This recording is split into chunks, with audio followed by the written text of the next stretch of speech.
Good morning. I'd like to call the meeting to order and acknowledge that we're on Treaty 1 and Dakota's Nation territory and the traditional homeland of the Métis Nation. My name is Lynn Nesbitt and I'm chairing the panel today. Secretary to our board today is Michelle Meepin. Other members of the panel are Carrie Linklater, joining us by Zoom, and Ron Merritt, who is in the room. And our assessors today are Jennifer Nichols and Matthew Baracus. Please note that all staff, panel members, and hearing participants appearing in person are to remain masked for the duration of the meeting. To the Zoom participants of the hearing, please note you are placed in the waiting room until your property is called upon. When it is your turn, you will be admitted into the meeting. Kindly follow along on the City of Winnipeg's Board of Revision YouTube channel for the hearing process. Once the host admits you into the hearing, please close or mute your YouTube player. You will then be permitted to speak with respect to your property. Once your hearing has concluded, you can leave the meeting. We'll be hearing applications for revision of the assessment roll in accordance with the Municipal Assessment Act. The matters for which revision is requested has been described in each application, and we will limit discussion to those matters. The statements that are made at this hearing are sworn testimony, and anyone speaking to the matters must be sworn in. Be advised that comparisons of assessments of properties are not considered evidence of market value by the Board of Revision. The Board of Revision is appointed annually by Council and is independent of it and the City Administration. It makes its decisions on the basis of the evidence provided at this hearing and issues a written order that will be mailed to all parties as soon as possible. Please note that the board's decisions with respect to an application may be appealed to the Manitoba Municipal Board if the matter pertains to assessed value or classification, or to the Court of Queen's Bench if the matter pertains to the application of exemptions from taxation. Should you wish to appeal, information on how to do so will be included with the board's order. With respect to the hearing process, I'll confirm the points of appeal with your property to be assessed with each applicant following the swearing in. We will then have the assessor's testimony followed by questions that the applicant may have, and then the applicant's testimony followed by questions. Each side will have an opportunity to summarize if they wish. Once all of the evidence about an application has been brought forward, the applicant may leave. The process will repeat for each item on the docket today. The session will close after all the applications have been heard, and the board will deliberate in private and make its decisions. You will receive the board's decision by registered mail as soon as possible. As information, all public hearings are live streamed, recorded, and will be part of the public record. We will be hearing items 1 and 2 on our docket today. Michelle, please affirm the assessor's and applicant's testimony. Thank you. Ms. Assessor, can you state your full name, please? Jennifer Nichols. Do you affirm that the evidence you're about to give at this hearing should be the truth, the whole truth, and nothing but the truth? I do. Thank you. And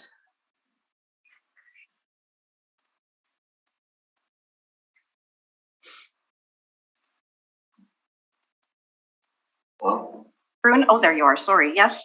Can you state your full name, please? Yeah, Bruno Pierre Hartman. And do you affirm that the evidence you're about to give at this hearing should be the truth, the whole truth, and nothing but the truth? Yes. Thank you. Thank you, Ms. Nichols and Mr. Arpin. I just want to confirm that the issue today is the assessment value of 206 DeRosier Drive. Yes, that's right. Okay. All right, then, Ms. Nichols, you can proceed with your testimony. Okay. So the subject property is 206 DeRosier Drive. Roll number is 090104747440. This property is in the neighborhood of Canterbury Park. It is a 2-story home built in 2021. Living area of 2,760 square feet with a full basement, which is not finished. The home has 3 full bathrooms, 1 half bathroom, a shower, no air conditioning, 1 fireplace, and an attached, multiple attached garage. The lot size is 7,000 1,104 square feet, and this property is on, it backs onto a retention pond. So the current 2021 assessment value is $605,000 or $219.20 per square foot. So the comparables that I brought today are kind of one issue that that came up when looking for comparables for this property is that there are no sales available that sold that had the retention pond influence. So you'll notice that a couple of the sales that I have today are not in the subject neighborhood, but are in adjacent or as nearby as possible neighborhoods. And then a couple of the properties don't have the retention pond influence, but are in the same neighborhood.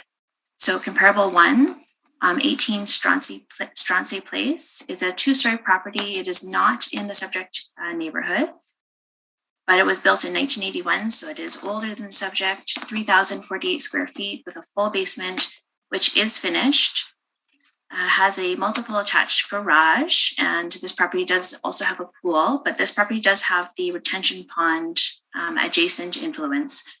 So even taking into account, taking out the value for having a finished basement, this property sold for a time adjusted sale price of $686,800. So I think that kind of shows the value of the retention pond.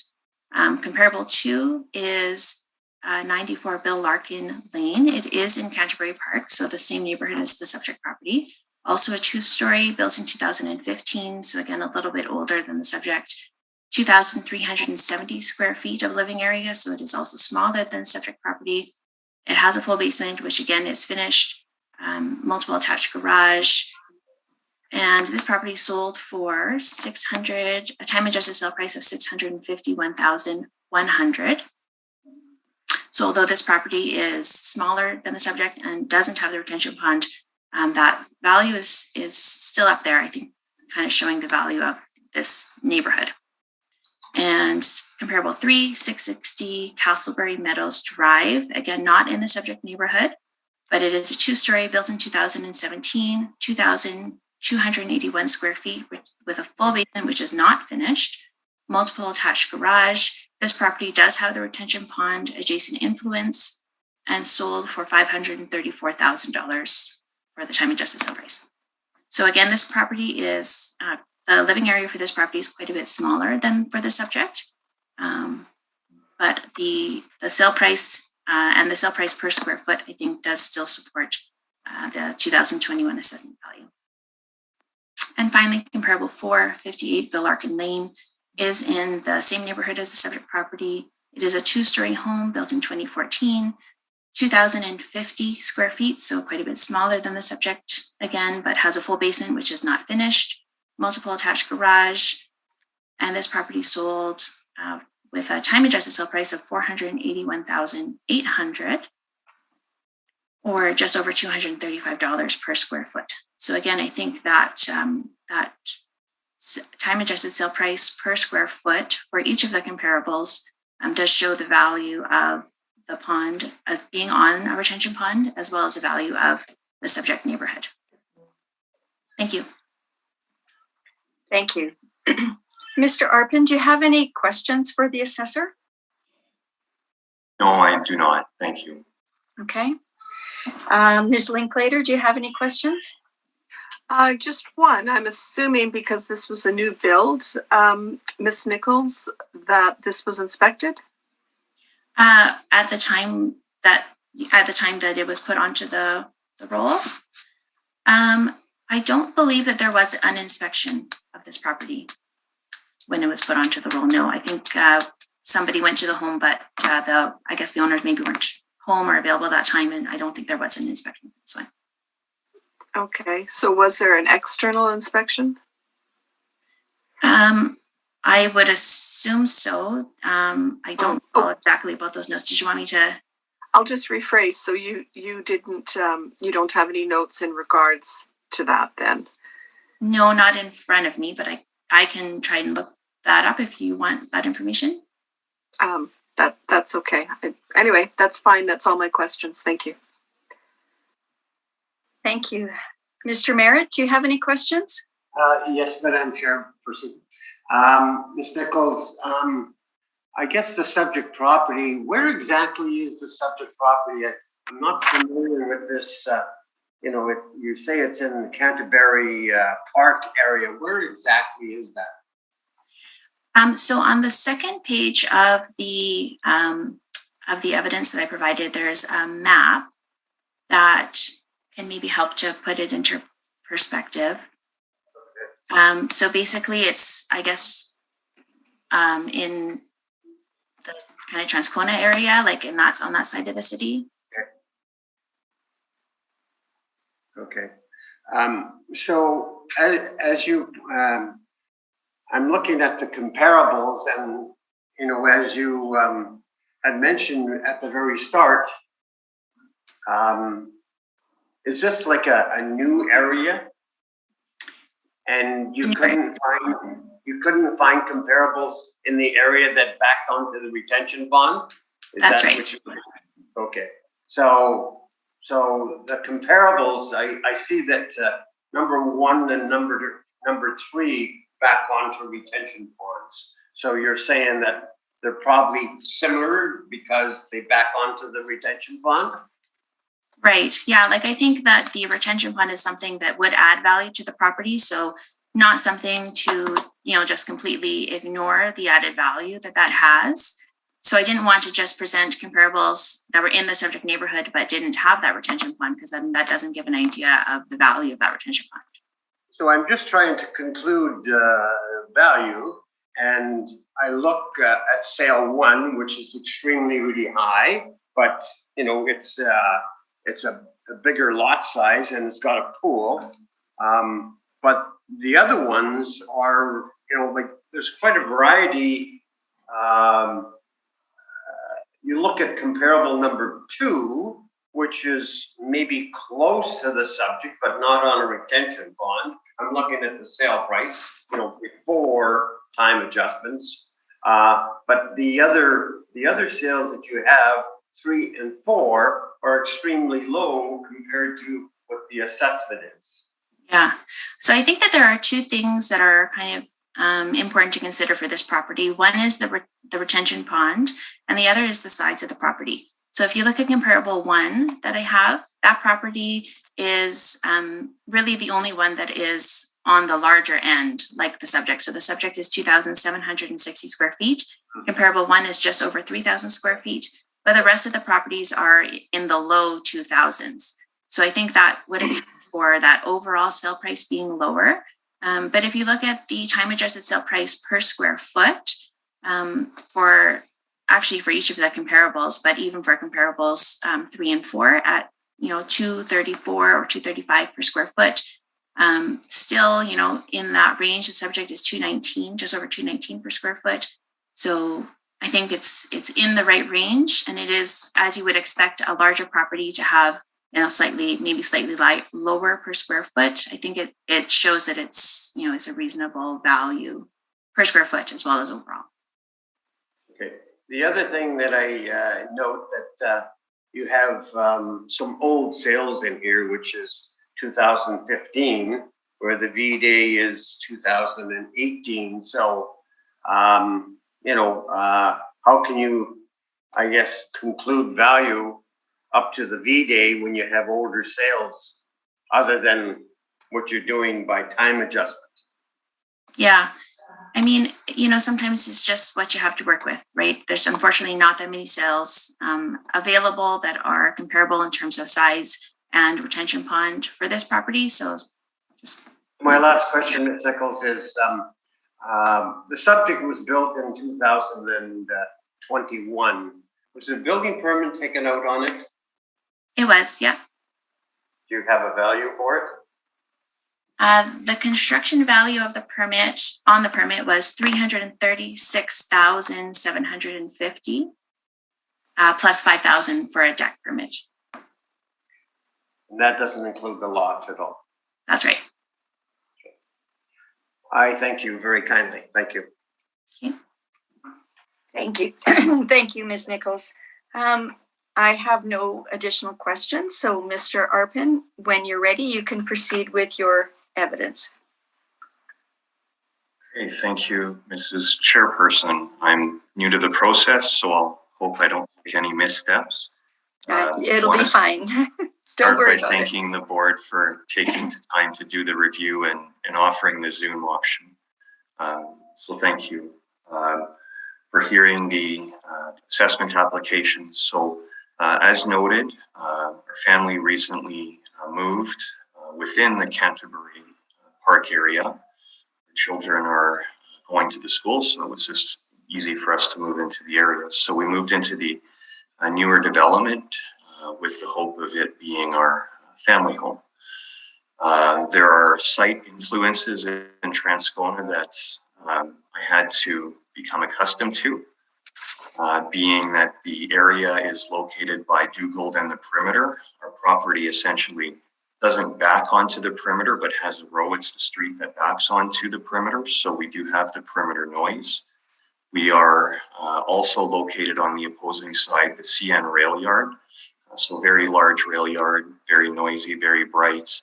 And there's the train crossing that is the main exit, if you will, out of the development. The only exit out of the development on the south side that we're often, hindered by trains. So the point I'm trying to make is that our family made a decision not only for the school system, but that it was a more affordable area such that we could afford, if you will, a pond lot, right?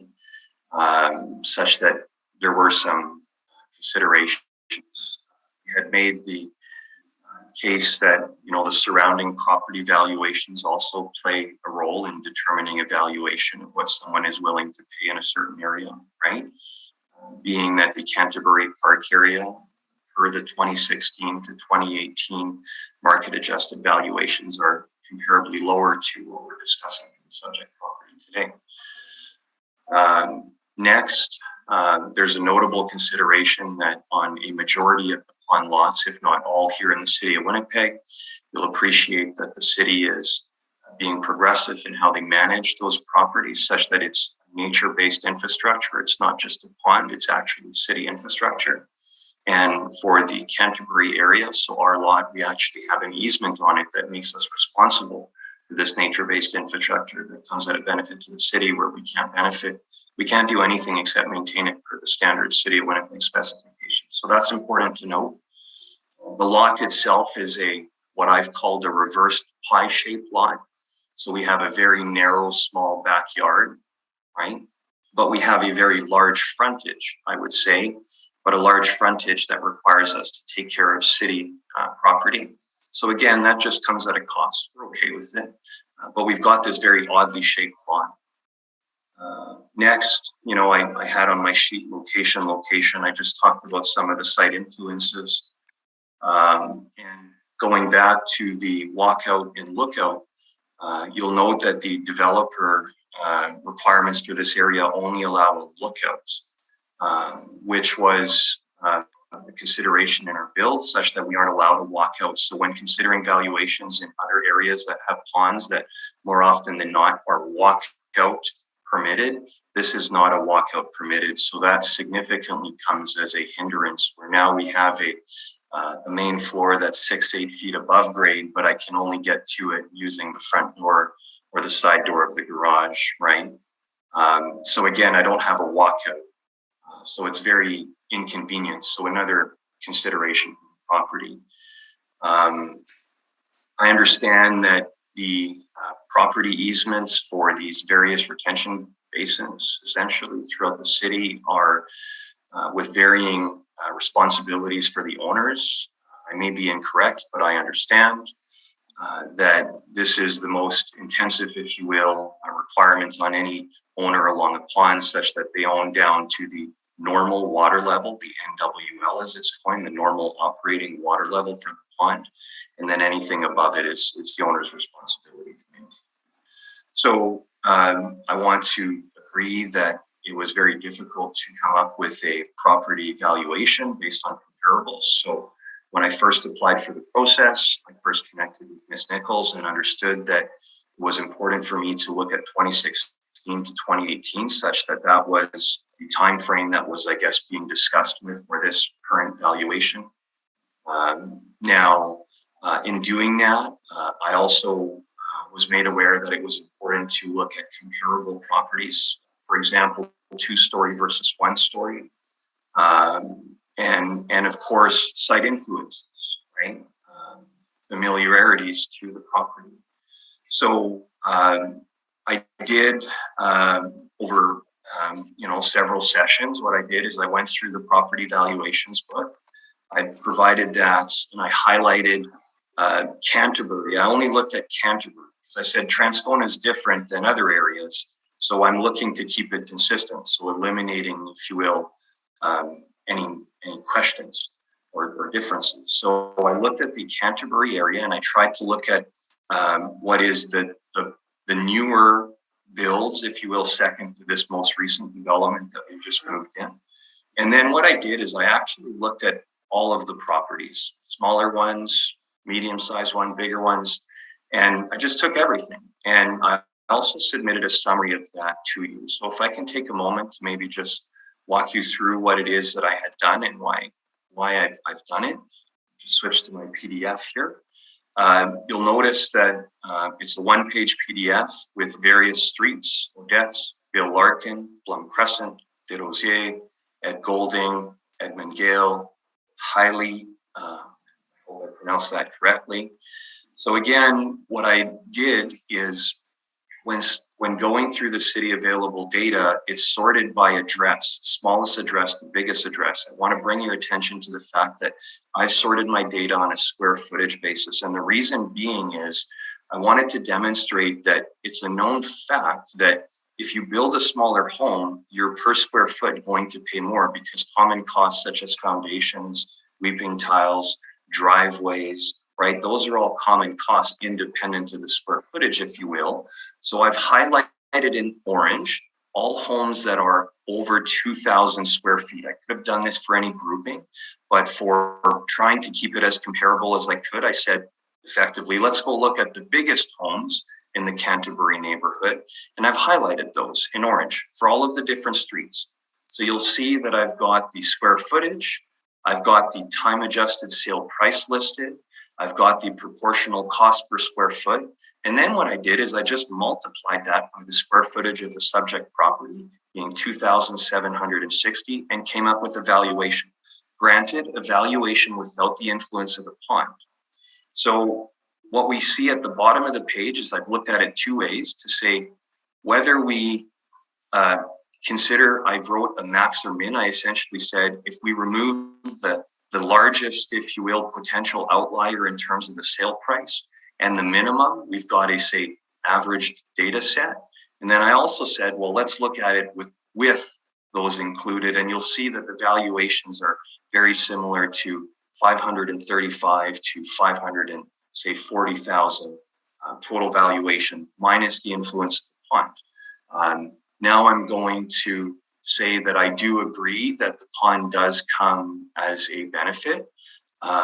In terms should result in an increase in the valuation that the numbers are telling us.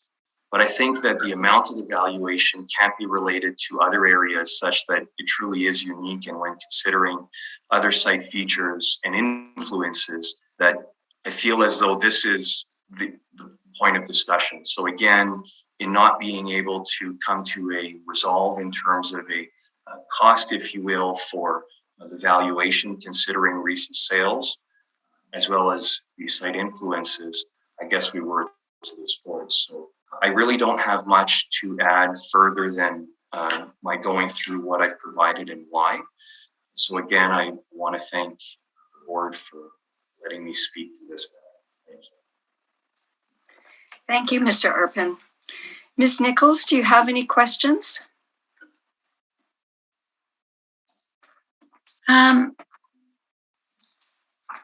I guess I just wanted to clarify just a couple of things.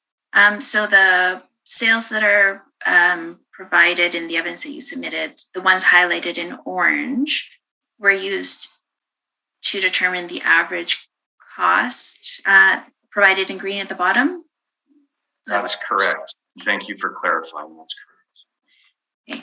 And so the sales that are in orange, those are all two-story properties?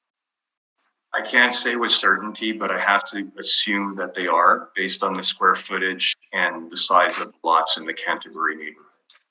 Okay. Okay, so, but none of them have the pond improvements, of course, because there weren't any sales with that. So the average at the bottom, is that an average of the total value, or is that an average of the per square foot applied to the size of your property? The way that the math was worked out is that it's a multiplier, if you will, of the valuation. But I would assume that it would probably work out to the same numbers if we were to work at using the other way you suggested. So sorry, I just wanted to clarify. So the averages at the bottom are the average of the total value of the sale prices, right? It's the average of the cost listed in orange under the column called cost for 2,760 square foot. I see. Which is a multiplier of the cost per square foot for the comparable, if you will, listed in that same row. Right.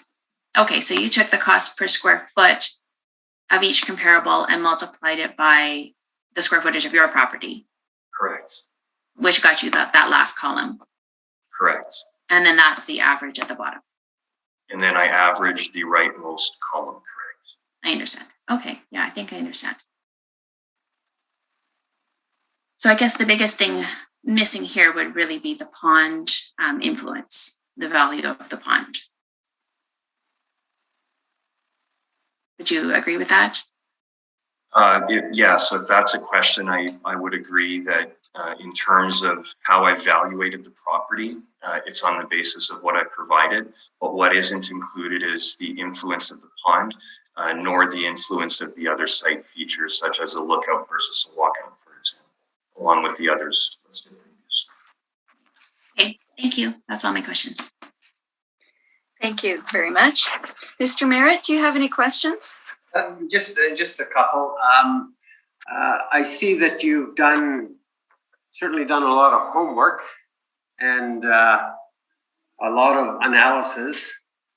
I'm just, what do you think the value of your property should be for the evaluation date?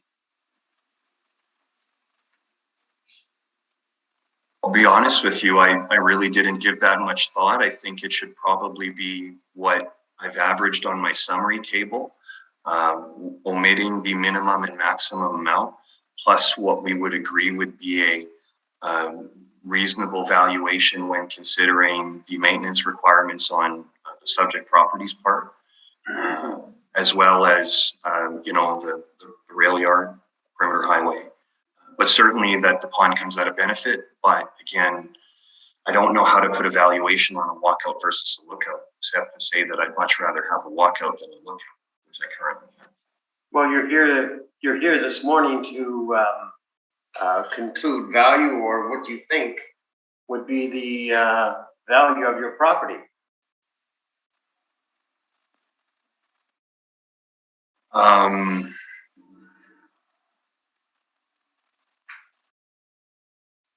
I'm just looking at when you do all your analysis, and I guess on your street, I guess I see the lower numbers and nothing goes up to the 206, like your property. So, and I see that there was only a couple that were 2 stories. So you have to compare 2 stories to 2 stories, or if you're doing a square foot rate for the evaluation. So, can you give us a ballpark figure what you think the value should be for the assessment? I would say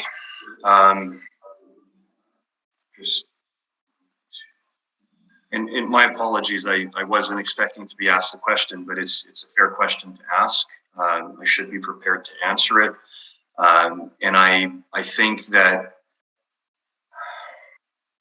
certainly. Okay, I'll take you off the hook. And we'll just leave it at such. And I guess the panel can conclude value then. So I thank you, sir. Okay, thank you, and apologies for not answering the question. Thank you. Ms. Linklater, do you have any questions? Yes, thank you, Madam Chair. Good morning, Mr. Arpin. Can you just tell me how much you paid for the lot? I believe we paid 100 and I want to say 40, maybe 20, but I'm going to say 140 because in this scenario, I'd rather be on the high side than on the low side. Okay, thank you. And can you speak to the finishes that you that are in your home? Yeah, generally typical family home stuff. I think we have engineered flooring. We do have stone countertops. I know are often discussed, but we have few countertops in the home, right? So it's kind of that trade-off. We have fewer cupboards. We went with country style cupboards, but that just means affordable. We have carpeting in the upstairs. We have an unfinished lower level. We have all of the bedrooms upstairs on the same floor. And again, in terms of finishes, I would say our ensuite is a bit of a treat for us, right? It's got that extra soaker tub, I think it's called, which is listed as an amenity on the feature already. But aside from that, it's your standard, kind of three-piece bathroom, I think they would call it. Is there anything specifically that you're maybe wondering about as well? If you had, marble countertops, granite, that sort of thing, but you're saying you have some type of stone? Yeah, well, I'm saying stone because I can't get it wrong if I tell you marble and it's granite or vice versa, but it's not a laminate countertop, maybe, to answer your question. Okay. The other thing in regards to your the retention pond, you had mentioned that you needed. Is it a requirement that you look after it, and what does that exactly entail?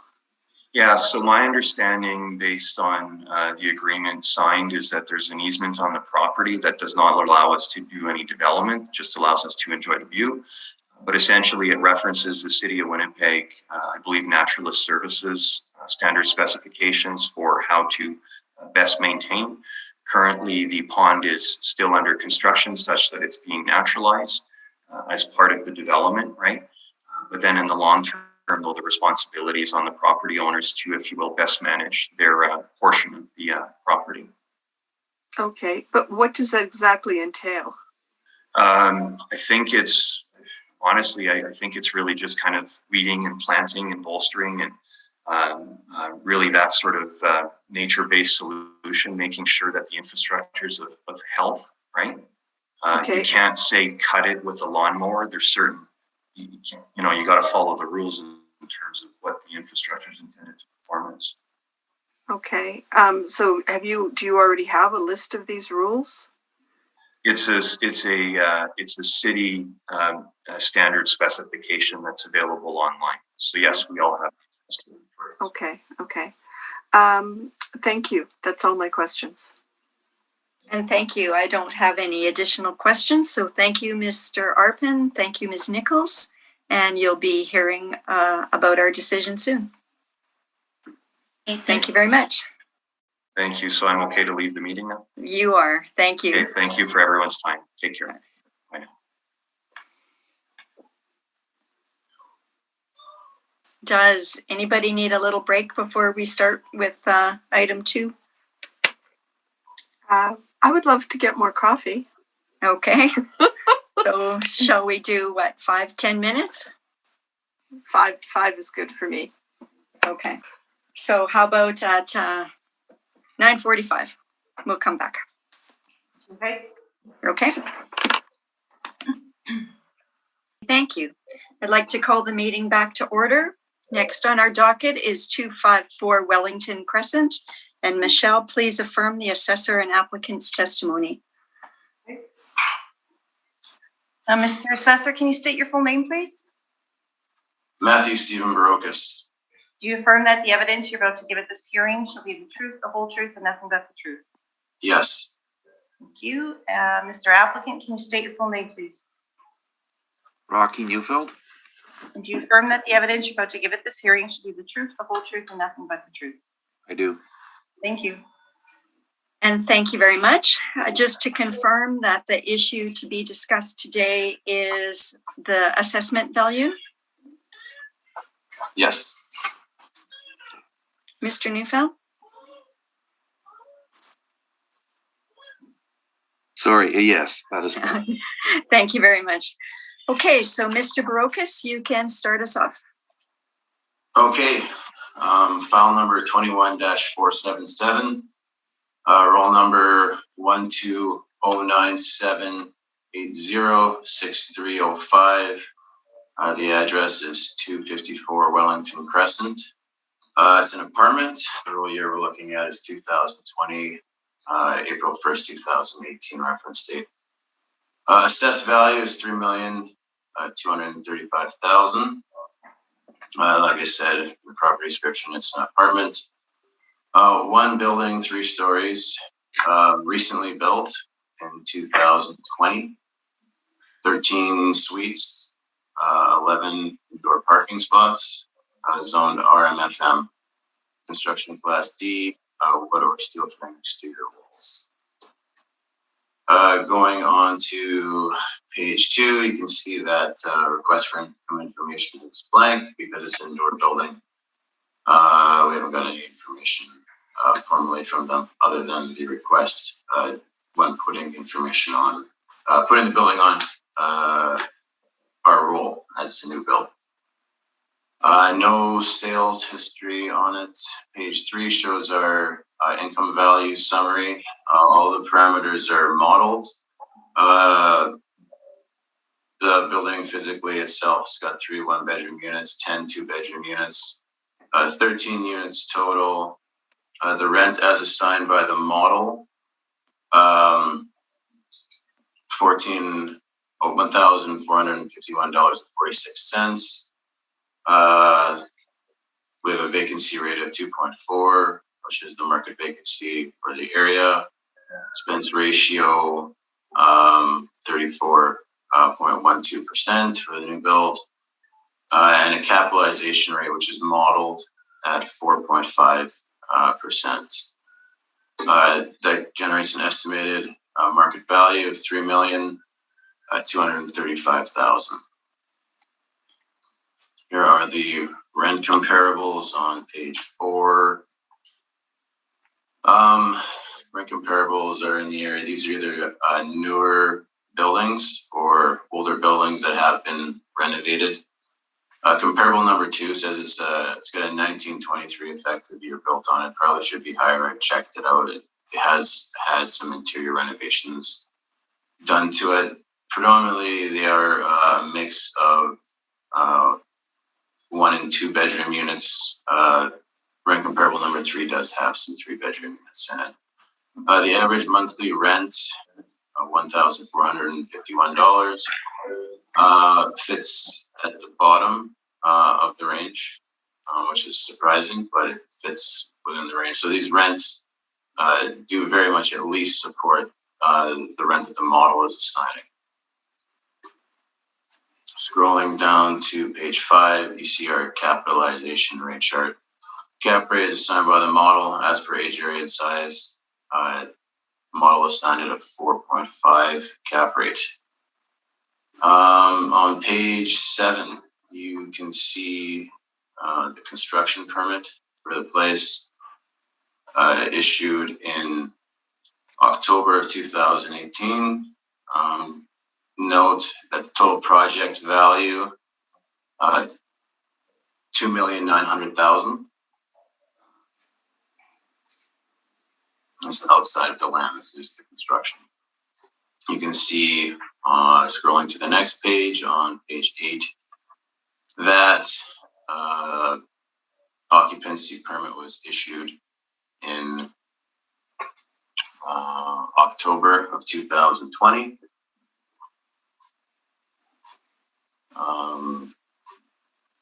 On page 9, you have information showing the rent roll that was Sorry, submitted. I'd like to object to that right now. That's all post-reference material. Can we have that deleted, please? Yep, we can. We won't consider that. Okay. All right. Well, then, moving along. So occupancy began in October of 2020, according to the occupancy permit. So page 10 shows the internet advertisement, just to give you guys a better idea. It's included. I'll let you look at that afterwards. It's got 11 parking spots, 13 units, 3 floors. Square footage is 14,885. Enclosed underground heated parking, beautiful common, rooftop terrace, and car share program made available to tenants in the public. Page 11 goes into a bit more of the amenities. I'll let you guys read that. I won't bore you with those details here. Suite plans. Shows you the overall square footage of the suites, all 13 units. And page 13 onwards shows you some photographs from the website of the interior of the place. Page 16 is just a sample floor plan on their website. They've got a whole bunch of these, so you can check them out if you wish. So the parameters are set by the model, cap rate and income. That's all I have to say. Thank you. Okay, thank you very much. Mr. Neufeld, do you have questions? Yes, I do. Thank you. You said 11 parking stalls?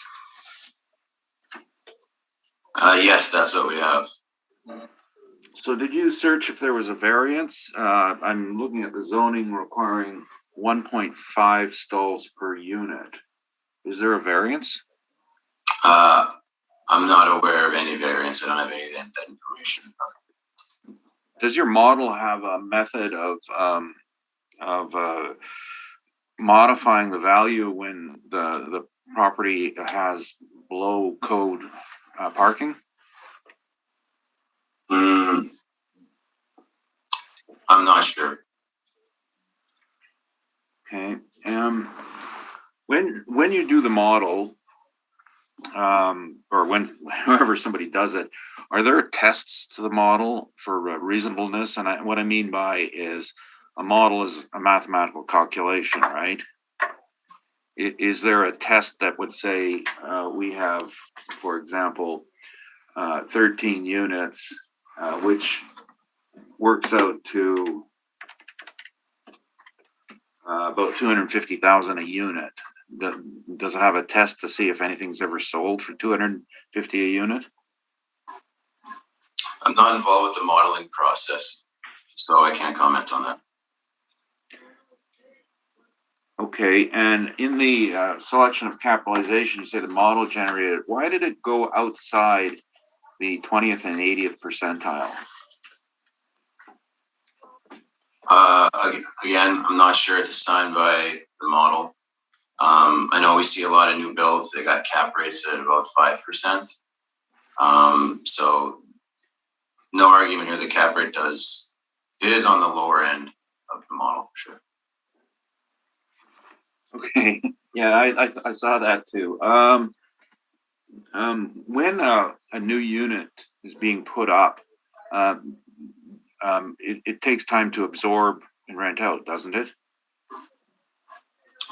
Yes, unless it's pre-leased. If it starts from nobody, it's going to take a little bit of time to get people in And if you're trying to determine market value of a property that is not leased up, would there not be some consideration for first 2 years of absorption?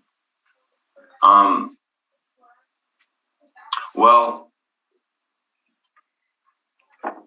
I think like a new property like this, like I know a whole bunch of stuff got objected to. So like we know how long it takes for properties to absorb.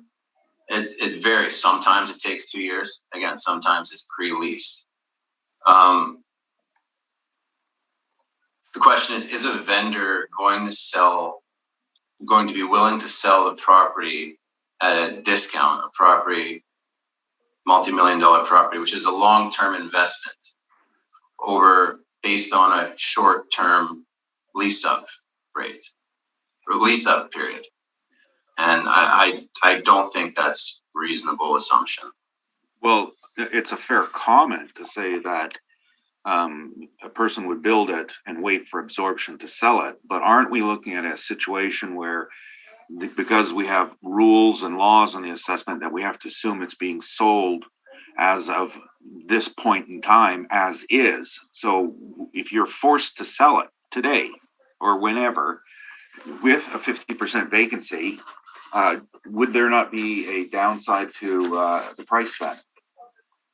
No, again, to reiterate what I said, like this contention has been made by many agents before in the past, and the board most exclusively never goes for it. It's a long-term investment, multi-million dollars. The vendor isn't going to let it go on a discount based on a short-term lease-up period. And again, some of these are pre-leased, and some of the bigger projects take, like you said, multiple years. So I don't agree with you on that. Well, you can disagree with me, but I don't believe that you can state that this is the way the board rules. I believe every case is a new case where they're basing it on the facts presented in front of them, aren't they? Well, yeah. Okay. Those are my questions. Thanks. Thank you very much. Mr. Merritt, do you have any questions? Yes, ma'am. Mr. Barocas, Mr. Neufeld brought up the interesting subject about the number of stalls. I mean, we have 13 suites in the subject property. So is there some outdoor parking for tenants? Do you know? No outdoor parking on site. Okay, so it lacks, if everybody has cars on these units, you might have a few, but wouldn't there be a minimum of 13 parking stalls? I wasn't the one who put this property on the roll, so I didn't physically inspect it, so I can't comment on what is or what ought to. I just can tell you what we have on record. So does it have some obsolescence then? I don't think so. Okay.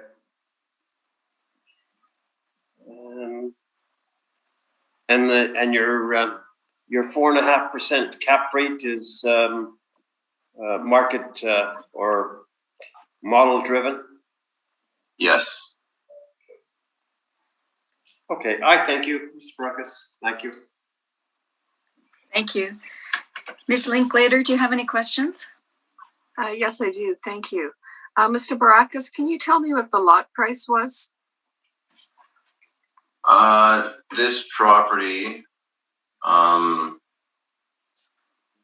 there was a replot on this property. I believe as it stands, it doesn't have a sale on it. The dimensions of it, I believe it was either joined up or separated with another property. So this physical property doesn't have a sale on it. So I don't have that information. Okay, thank you. Now, did you say this was built in 2020? And when was it put? In 2020. Okay, I'm sorry. When was it put on the roll? Let me pull up the It was put on October 2020. Okay, thank you. And I think you indicated there was an inspection made. Let me confirm this. Because information was taken during COVID. We got information from corresponding with the property manager. I'm reading the note right now. It mentions a whole bunch of information, but doesn't mention whether they're the individual one or not. At that time, I can't say for certain that we went. There's a time when inspections have been suspended. Actually, yeah, right now they're actually suspended. So okay, so would there have been at least an exterior inspection, a drive-by? Probably, but there's a lot of information available online. Okay.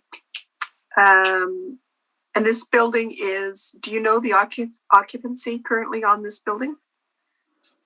I mean, I will ask Mr. Neufeld also, but yes. Well, it's you can see it on page 9 of my brief that no one can look at. Okay. It's as far as I know, it's full, 100%. Okay. All right. Thank you. That's all my questions. And thank you very much. Mr. Neufeld, you can proceed with your presentation.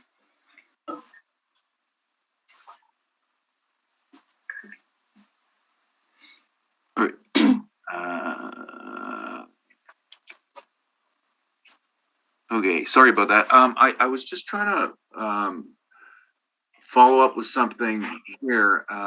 You said it was put on the roll October, what date? Oh, the effective date, it says 10/1/2020. So the person put it on for the 1st of October. October 1st. And when was the occupancy permit issued? The occupancy permit was issued for the 14th of October, but we know that there were people in there as of the 1st. Yeah, well, knowing there's people is fine, but legally, you're saying that legally, you put it on the roll 13 days before it actually had a legal permit for occupancy then, right? And it's on the roll 13 days before the occupancy permit. There was multiple people in there. They were up and running prior to that. But that's true, yeah. Yeah, and hasn't it been like fairly customary that when a building opens up that the department waits? I've heard a lot of times they'll wait, a couple of months to get some occupants in there before they put it on the roll, but that did not happen in this case then. No, we haven't done that for a while. Okay. Yeah, we've been just, as soon as they're done, we put them on. Okay, well, no, that's fine. I'm sorry. I think that's okay for redirect. Okay, I'll start with my case. We are not disagreeing with the assessor's income, so I don't think there's any reason for us to review that. It's actually fairly close to the income it's planning to generate on a post-reference basis.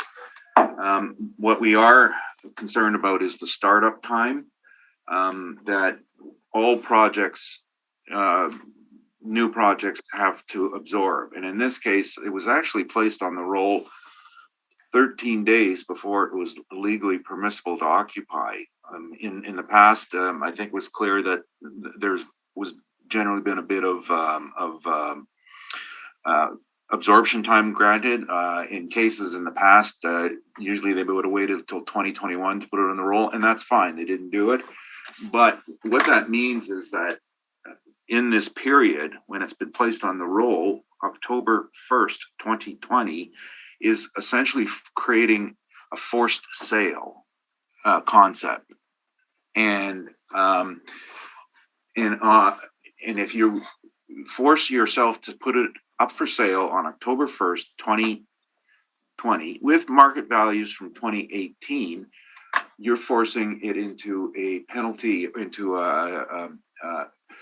to an adjustment for periods of low occupancy, and it will happen because it's just going to come out of the income, and it depends on the investor's window.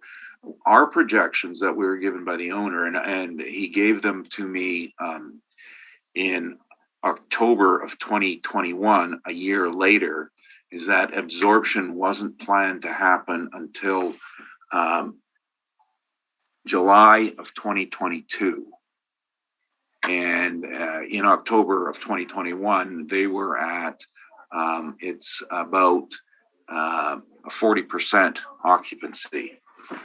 So that was our concern. So over the length of the remaining tax cycle, which will be 2021 and I forget this now, 20, 21, and 22, we estimate that it will be roughly about a 15% vacancy over that, and it'll be staggered. At the end of this term, yes, it will. The assessor's 2.4% would be fair at the end of 2022, but right for the period it's under appeal, we are requesting 15% vacancy for startup, and that is how we come up with our number of 126,000 on the NOI. So no disagreement on its potential, but the fact that we're a startup, and contrary to what the assessor has said, I believe, I don't, I hate talking about what other boards do because it's not really appropriate, but I think it's been a policy that's generally been accepted and applied. Either the assessor, when it has not been applied, it's been where the assessor has said, well, you know what, we gave you 2 free months here and before we put you on the roll. That's fair. If you don't do it, then you got to have a discount for the rest of term. So that's the way it's operated. And so that's why we're looking for on that basis. And when the term is over, the revenue's fine. The second issue was the cap rate.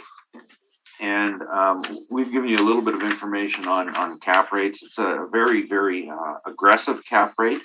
And we're looking it over, my main concern here is that it doesn't exist. Cap rates actually the income approach in general wasn't invented for equity. It was invented by bankers in order that they could prove that you're making enough money to pay the mortgage. It's as simple as that. And when Colliers has this very interesting thing that I came across, and I've always practiced this system, it's essentially to look at the spread between interest rates and cap rates, because therein creates your investment, your profit on your investment. After you pay your mortgage, do you still have a return? And if you don't, it is not a cap rate. It is not the income approach. And on the rebuttal information I presented on page Excuse me, I don't think we have that rebuttal information in front of us. I sent it yesterday. Yeah, I can send it out right now. Okay.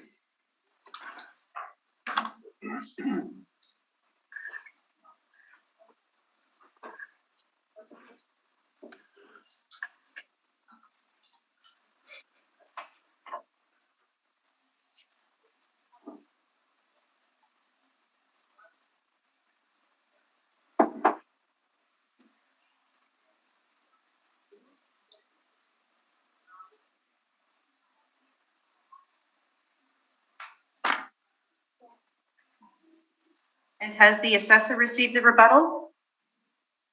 Yeah, I sent it to him directly. Okay. Matthew, did you get that? Yeah, I got it. Okay. So it's been sent out to Carrie and Lynn. And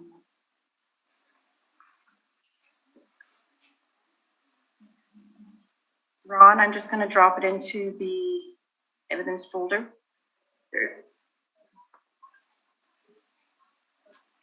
Okay, I don't have it yet. Yeah, neither do I. Oh, I have it. I have it. Ron, do you see it there now? Yep, got it. Okay, and I just got it too, so I'm opening it now. Okay, Matthew, you've also submitted rebuttal. Did you want me to send that out now as well? Well, I was going to object to that because it's all post-reference rental information. Lynn, did you want me to send it to you first to see it? yeah, I think so. And I think the panel will have to have a discussion about that. Okay. Do we want to deal with Mr. Neufeld's rebuttal first? Or hold off?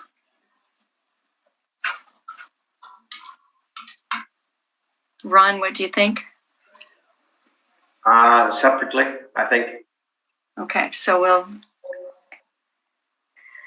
Okay, we have your rebuttal information, Mr. Neufeld. Okay, thanks. What this is just the years ago, we would do a mortgage equity method when we were trying to establish a cap rate. And what this does is exactly the same thing. What's your return on your equity? What is your after you've paid for your mortgage to determine whether or not it's a good investment? It's very simply the spread between interest rates and cap rates. And this is a Canadian report. Incidentally, this was done not in Toronto. This is our Saskatchewan office who prepared this. So this is very pertinent to the prairies. In 2018, our reference here, the interest rates were, sorry, I'm trying to read this, bottom of page 2. Okay, interest rates on good investments were somewhere around 2.75%. Now, when a good investment would be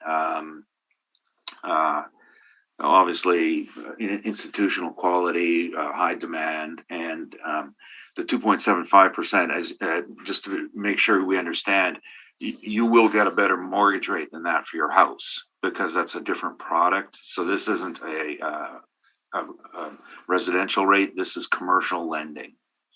Commercial lending have higher rates. So at the time, Colliers was tracking about 2.75% and cap rates of about 5.5% during that time. So we had a spread of 2.75% on the as that's what investors were looking at. So if you could get an institutional investment rate of 2%, and then maybe you could add your spread on there, and it would do a cap rate. So that's why a lot of these institutional lenders who are borrowing from insurance companies or teachers' pensions funds, which are pathetic returns, can be a little more aggressive. But if you're going to the market standard, which will be a chartered bank, the best you were going to get was 2.75. So on that basis, you needed, and that was for a very, very aggressive lending. So you would need about a 5.5% cap to perform at market rate. And what we're trying to say is that 4.5 doesn't exist because there's no money to pay your mortgage. And when people report these rates that are low, they're no longer an income approach. It's no longer the highest and best use as multifamily investment. It becomes a speculative hold. And in Canada, where this happened more was on the lower mainland in BC, where there was buying that was frenzied, and it was all about market appreciation. People would buy product that might have provided a 1 or 2% return, but their hope was they would sell it within a year or two on a 20% bump in value for appreciation because that market was that hot. So at that point in time, the income approach does not exist. Incidentally, BC Assessment had a very interesting way of dealing with it. They just defaulted to land value in these cases. But here in Manitoba, the market is not that frenzied. And I think that there still has to be some common sense on that.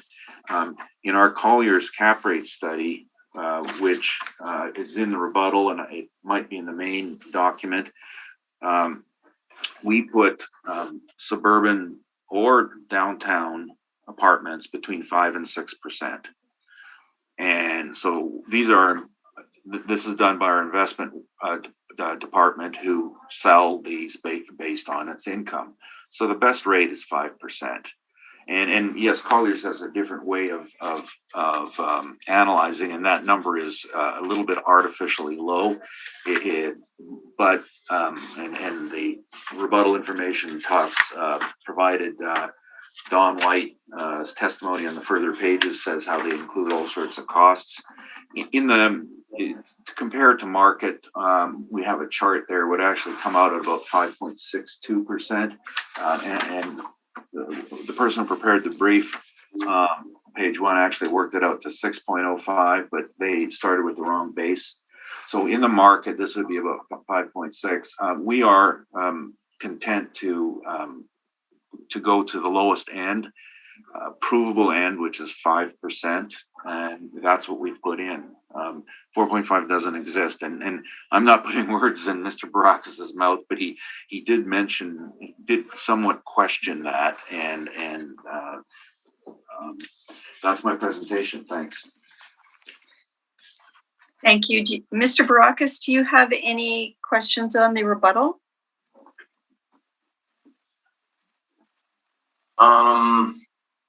Yeah.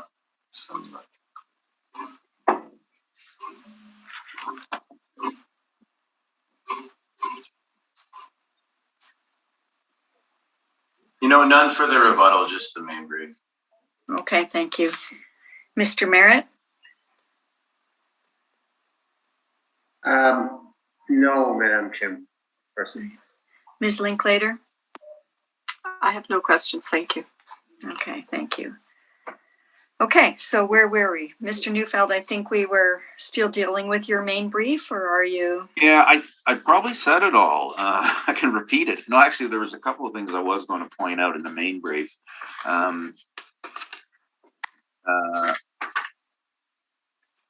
The income approach, page 4 and 5, anticipation, what will a property generate in income? And it's not, it's about returning a yield. The page 13 is the parking bylaws, and we're in section 3, which is multifamily, and then it's 1.5 per dwelling unit. So if you're going below that, there's section 2, but that's communal living, and this certainly isn't communal living. So I was looking for a variance, and I couldn't find one. So somebody did approve it, so it's legal, but it's going to put up. The way you look at it is, if you're trying to attract rents at a high level, that means you're going to have usually a double income occupancy, and a double income occupancy in Winnipeg means 2 cars. If you're living on Wellington Crescent, you are probably not a bus rider. So I think that's going to be an impact on maintaining the high rents in the long run.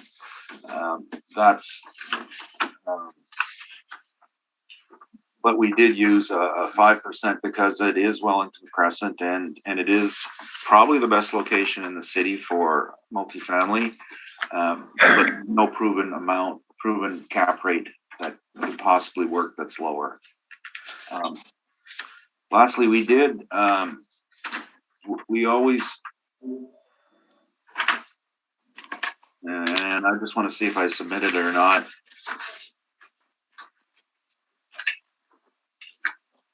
No, I didn't submit it. We always do a reality check to see if somebody comes up with a value on a property on the income approach, and it can't be proven by the direct comparison approach, you would have some doubts. Verbally, I can tell you, I don't think we've ever seen a sale that exceeded 200,000 a door. And the assessor has us at 250,000 a door. So I don't think this number can be proven. And we think a more reasonable number is around the 200,000 per door. Thank you. That's my presentation. Thank you, Mr. Neufeld. Mr. Barocas, do you have any questions? Yeah, so on your first page, the row that says other buildings expected to be a regular vacancy in the fall of 2022. Where did you get that information from? I got it from ownership based on a statement produced October 31st, 2021, and that was their projection. That was a projection. Do you know what the current vacancy is? The last current statement of vacancy was the one they gave me from late 2021, which I did mention earlier, was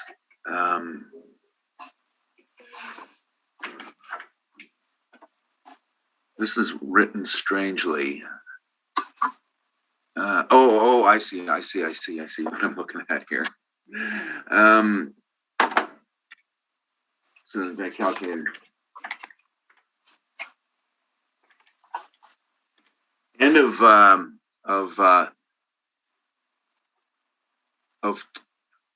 21, I had a number of a 28% vacancy. End of 2021. Okay. So on page 3, it's been included showing figures moving into 2022. Would this not be considered post-reference information? Absolutely, it is post-reference. We're not relying on it for anything except to show absorption. And so I would ask you to just disregard the numbers. But as an appraiser, our rules on post-reference are that if you provide it that to confirm a trend, which would have been apparent earlier on, it is acceptable. And under that basis, limited reliability. But sorry, that was the graph I was looking at. I didn't realize we had it in here. So it's these are the projections that we were relying on just for vacancy. Just for vacancy, okay. Do you know? Sorry, I don't know if I remember if you asked you this. Do you know what the current vacancy situation is there? Well, no, this is the information I have, and as you can see, this is a projection. So let me just see if I have looking at the balance sheet, being February 22. No, I don't have that information. Would it surprise you if I told you that the building was 100% full by the end of 2021? Well, whether it was or wasn't, it certainly wasn't full in the beginning of 2021. And we're not asking for 100% vacancy. We're asking for 15. And what we're trying to do is prorate that through the term of 27 months of occupancy. So if you have 50% vacancy for the first 6 months and 100% thereafter, that generates probably over term about a 25% rate. So that I think that's fair. Okay. So on your first page, you opted to use the same revenue as the model put out. Did you undertake your own analysis based on comparables, based on what they were actually collecting? Yes, our office did review what they were collecting, and the market changed dramatically from COVID in the multifamily world. It was one of the few real estate sectors that was really performing well. multifamily, and all our market data has to come from 2018. So there was when we perform a review, we looked at the spectrum of dates going back all the way through. In 2018, this was we looked at we logged in, we saw your numbers, and we said, well, you know, that's probably about right for the 2018 if this were put up and open for business in 2018. I think in 2020 and 2021, the market just got far more active, and I think our next round of appeals will be extremely interesting. Okay.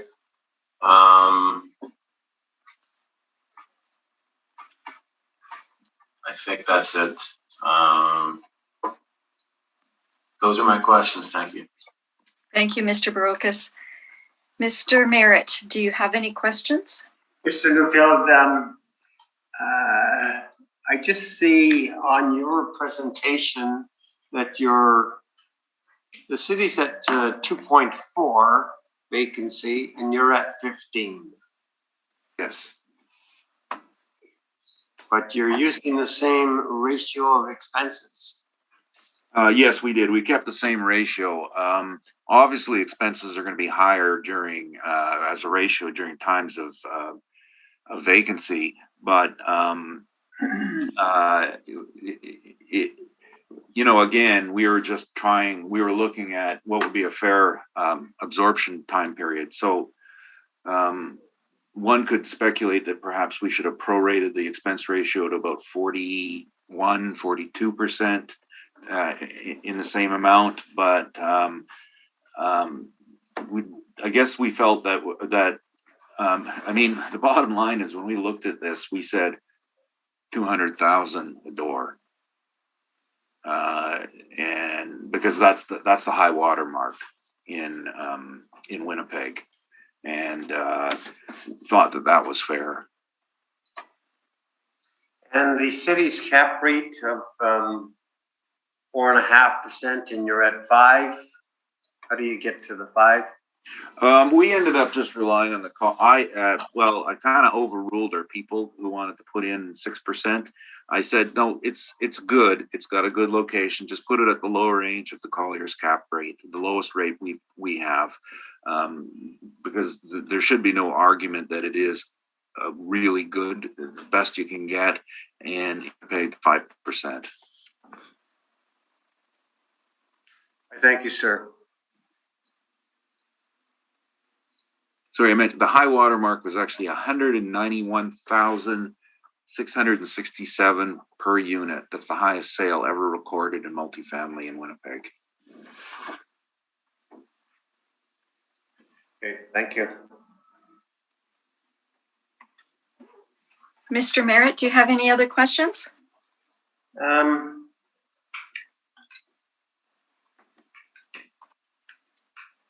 No, thank you. Ms. Linklater? I just have one question. Mr. Neufeld, have you inspected this property? No. So you've not been inside? No, I have not. We're not allowed to do inspections during COVID. And multifamily's even harder. I have to get written permission slips to go inside from the people. Okay. So based on your knowledge of this building, then would you consider this a luxury apartment? No, I don't think so. I think it's an infill. It's got a great location, but it lacks a few of the amenities that say high-end luxury. There's a couple. First of all, it's not on the river. It's on the other side of the river. So I've inspected properties on the river side, and with much higher rents. And when they would say luxury, they would have like a doorman. They would have all river views. They would have rooms, additional rooms for things, higher ceilings, and amenities like that. This was, as you can see by the plan, it was on a triangular sort of lot, and they made the building fit the triangle lot. and tried to get as many facing north as possible to Wellington. It's a 3-story walk-up, superior 3-story walk-up, but not luxury. I agree it's good in a 3-story class, the best of the 3-story class, but not luxury. Can you speak to the interior finishings at all? No, nothing. No? First I saw of it was what the assessor had provided, and well, I know we saw it on the internet as well. But what I did note was the page, and I'm just looking at the assessor's brief, which I take it is from the internet. The kitchen cabinetry is your standard IKEA style, pressed wood. That refrigerator is, I know that model. It's just a 3-door Home Depot special. The toilet and vanity on page 14 are really towards the lower end. The shower enclosure on the top is another one of these Home Depot shower enclosures. So if you're talking luxury at this end, you wouldn't have an enclosure like this. You would have a built to suit enclosure with tiling and engineered doors. So it's got top of the line IKEA Home Depot quality to it, which is a bit different from a custom built house. So good, but not great. Okay, thank you. That's all my questions. And thank you. I have no additional questions. So you'll be hearing from us shortly. And I guess now our meeting is concluded. We've heard all the items scheduled and the hearing is now adjourned. Thank you very much. 1 second, I submitted some rebuttal.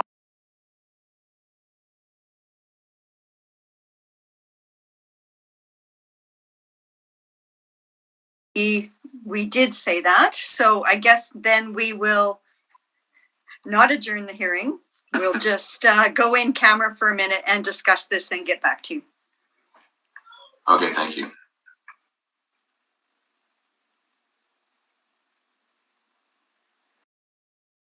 Yeah, everybody back? Okay, thank you. We have considered the rebuttal evidence submitted by Mr. Barocas. We agree that a large portion of this evidence is post-reference, so we can't consider that. But Mr. Barocas, you have other information related to yearly rent increases and guidelines. If you want to talk about that in a general sense, we can. Up to you. Okay, I don't really see that part as being on its own worth talking about. Okay. Can I get a quick summary on this at least? In regards to my brief as a whole? Sure, if you'd like to do a summary, sure. Okay, yeah. So if you look at my brief, again, like this is a modeled assessment.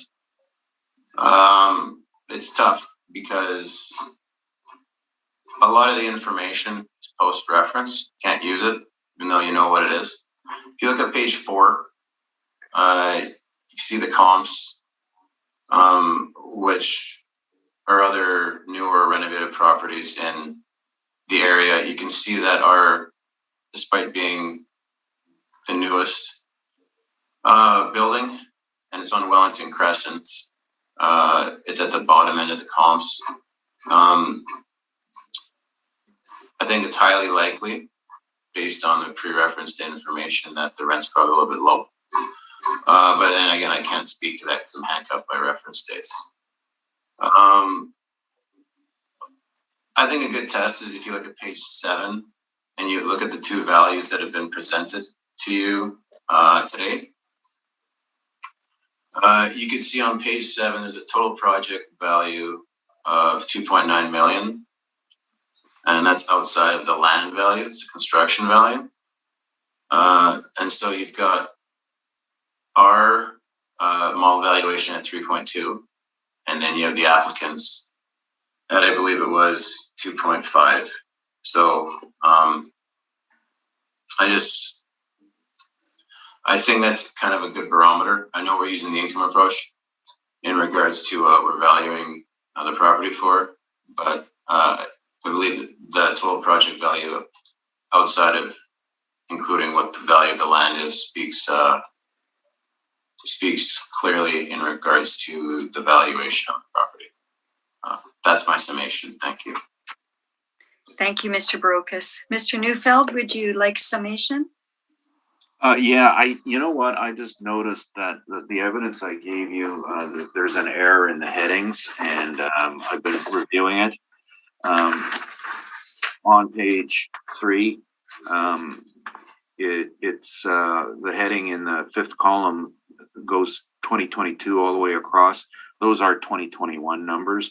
I'm not disagreeing with the assessor that by August of 21, September 21, the site was occupied, but the math is really rather simple. Prior to that, the average vacancy was about 50% as it built up from 0 to 100. So we have 11 months at 50%, 16 months at 100%. My math says that's an overall vacancy over the term of the assessment in place of 18%, which we reasonably applied at 15%.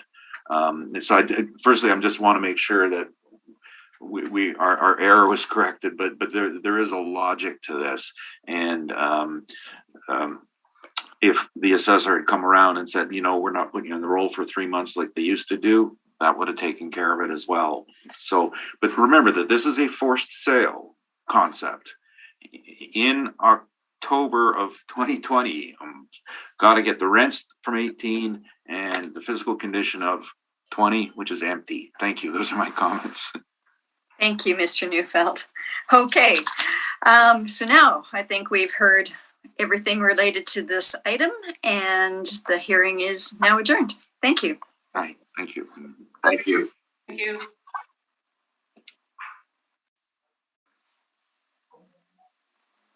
Oh boy. Do we need? Wow. Do we need a couple minutes? Oh, hang on a second. What? There's no Zoom meeting. I don't know where. Lynn, hang on a second.